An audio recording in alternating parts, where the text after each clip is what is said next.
Welcome once again to M5's English language learning program, Let's Speak English.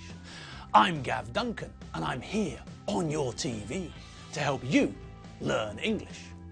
Now, are you sitting comfortably? Yes? Good. And are you ready for today's lesson? Yes? Good. Okay, well, let's learn English together. And welcome to the studio, you wonderful chickens of the forest. How are you all today? Is your day going well? Is everything on track? Are you relaxed and calm and ready for some more English? You are, and you are? Well, that's terrific. So, you're having a great day. Good. And now, yes, that's right. It's going to get even better. So tell the cat and the dog to lie down and relax. Tell the goldfish to keep on swimming around and around and around and around.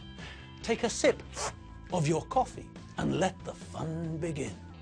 Now, let's think about what we looked at yesterday, shall we? We were talking about Loretta and about the fact that she's an expert in alarms and security systems.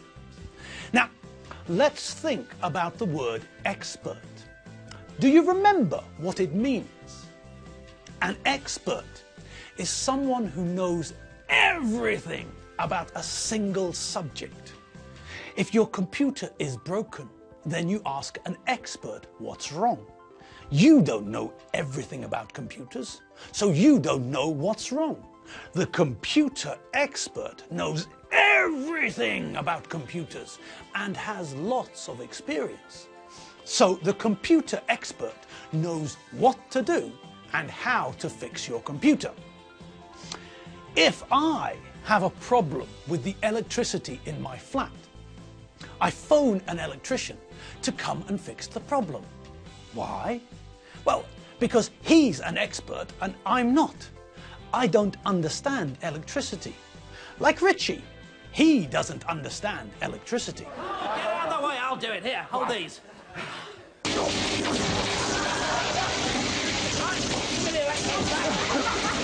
Stop, Doc! I'm not impressed, you know. Stop messing about! Okay, so what do we know about Loretta?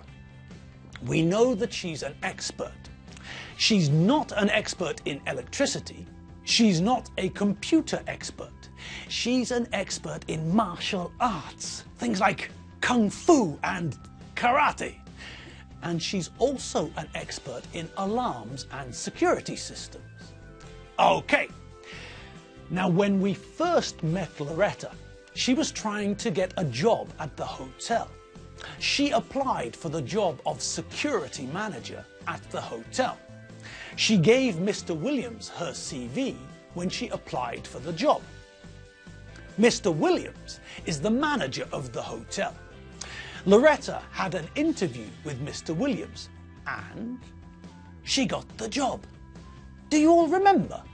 Loretta and Dave celebrated by going to the Ponzi Peacock for dinner.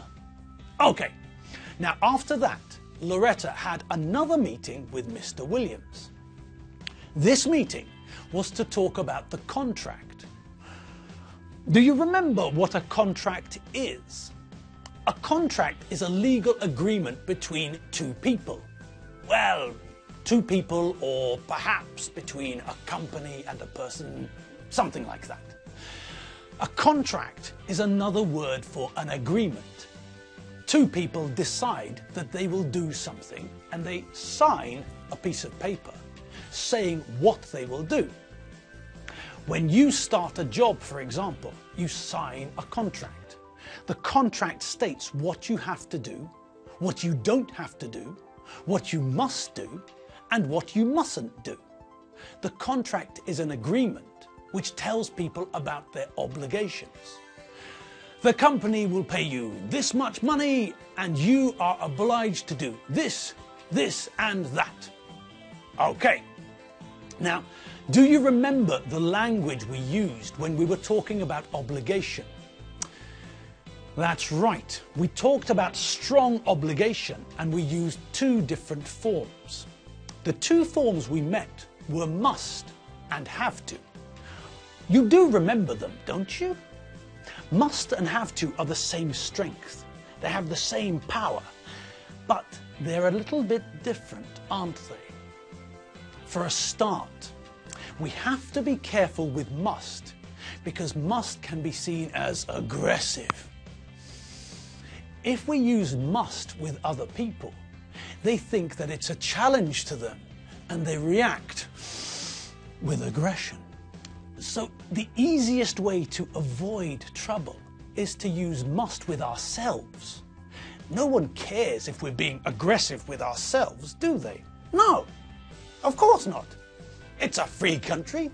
If you want to be aggressive with yourself, then by all means, be my guest.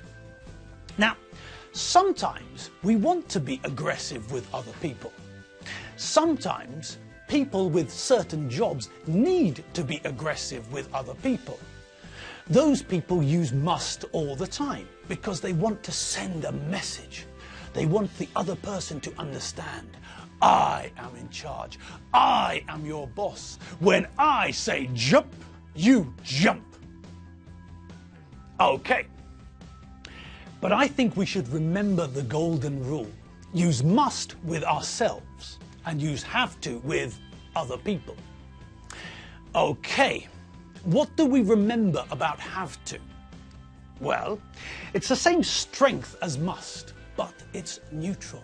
It's not aggressive. When somebody uses have to, they're also sending a message. They're saying, this is not personal. I am a messenger. I don't have a problem with you, but this is what has to happen. The sun comes up, the sun goes down, and you have to do this. Think back, and you'll remember that must is very easy to use. Must has only got one form, must. We use the same form for all subjects. I must, you must, he, she, it must, we must, you must, they must. Simple, isn't it? With have to, it's not as simple. With have to, we have to conjugate the verb to have. We have to change the verb so that it's in the correct form for the subject. So have to changes when the subject changes. I have to, you have to, he, she, it has to. We have to, you have to, they have to. Okay, it's a little bit more complicated, but the verb to have is very easy to conjugate. So it's not very difficult, is it? No, not for us gods of English. Now, when we use must, then we follow it with what? That's right. We follow it with the infinitive without to. I must do, for example, or they must leave. Simple. With have to, we also follow it with the infinitive without to. If we used the infinitive with to, it would look and sound ridiculous. I have to do, silly. They have to leave, ridiculous. So, that's quite simple as well. With must and with have to, we follow them with the infinitive without to. I must do, they must leave. I have to do, they have to leave. Okay, now where else did we meet something strange with strong obligation? Yes, that's right. When we looked at the idea of strong obligation, we learned that must has no past form. Must only exists in the present, which means that if we want to talk about strong obligation in the past, we have to use have to. But when we use have to, we have to conjugate it. So when we want to talk about strong obligation in the past, it's not have to, but the past form of have to, had to. Apart from that change, where we have to conjugate the verb to have, everything else is easy. Subject plus had to, followed by the infinitive without to. I had to go. You had to leave. He had to sit down. She had to stand up. It, the cat, had to lie down. We had to run. You had to stand still. They had to hide. So, that's simple enough, isn't it? When we want to talk about strong obligation in the past, we have to use had to. We pick a subject. I, you, Gusti the dog. Add had to, and then follow it with the infinitive without to. Simple. Okay. What else do we remember from our lessons about strong obligation? Well, we probably all remember that there's a bit of a strange change when we go in the other direction, when we add the word not to the equation, when we make the negative form of must and have to. Okay, so yesterday we revisited something from the past, didn't we? That's right. Yesterday we had a look at the idea of strong obligation again. We first heard about the idea of obligation in English when we were learning about Loretta Sweat and the job of security manager at the Fabuloso Splendido Hotel. Now, we know that Gordon Taylor, Mary Benchfield's brother, works at the Fabuloso Splendido Hotel. Gordon is the receptionist at the hotel. Gordon stands at the hotel reception and helps guests check in and check out. Gordon also helps the guests with other things too. If someone needs information, Gordon can usually help them. If someone has got a problem, they tell Gordon and he sorts the problem out. If someone phones the hotel to ask about booking a room, Gordon can help them too. Now, who else do we know who works in the hotel?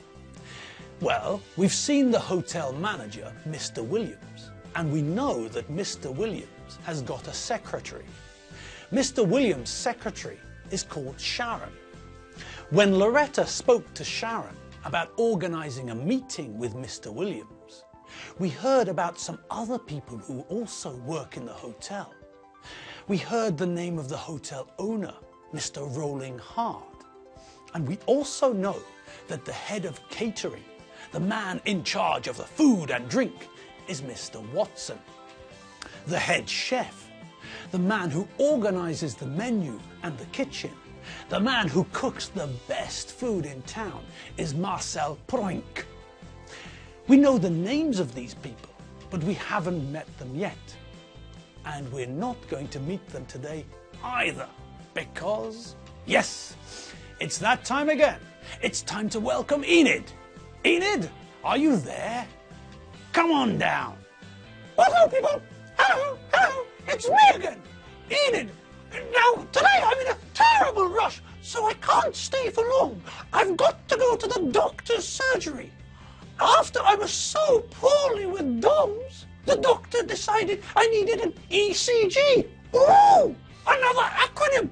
And this one means, oh, good heavens, I'm going to be late for my doctor's appointment. I've got to go. See you all later. Toodaloo, pip pip, chitty bye. Blimey, that was quick, wasn't it? That was like sugar off a spoon. Good grief. I think she left so quickly, she left skid marks on the floor of the studio. Okay, well, Enid's off to the doctor for an ECG. No doubt we'll hear all about it from her tomorrow. Okay, she's gone and we're going. Thanks for watching. Remember to check out the website. You all know the address, don't you? www.m5tv.hu. Right then, this is M5. I'm Gav Duncan, and we'll meet tomorrow. same time, same place. See you later. Bye.